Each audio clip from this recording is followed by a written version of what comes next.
আসসালামু আলাইকুম রহমতুল্লাহি ওয়া বারাকাতুহু। 2026 সালের ফেব্রুয়ারি মাসের 12 তারিখে জাতীয় সংসদ নির্বাচন অনুষ্ঠিত হয়েছে। এই নির্বাচনের মাধ্যম দিয়ে বাংলাদেশের জনগণের বিজয় হয়েছে, গণতন্ত্রের বিজয় হয়েছে। বাংলাদেশের জনগণ বিএনপির উপরে আস্থা রেখেছে।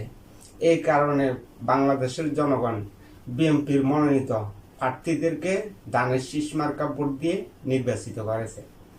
নির্বাচনের পরে বিএনপির নেতা কর্মীদের বাড়িঘরে নির্বিচারে হামলা চালিয়েছে।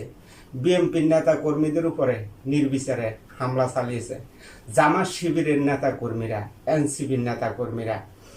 1971 সালে যেভাবে হানাদার বাহিনীরা বাংলাদেশের জনগণের উপরে হামলা চালিয়েছে, ঠিক একই কায়দা জামাত শিবিরের নেতা কর্মীরা বিএনপির নেতা কর্মীদের উপরে নির্বিচারে হামলা চালিয়েছে এই নির্বাচনের পরে। এর তীব্র নিন্দা ও প্রতিবাদ জানাই।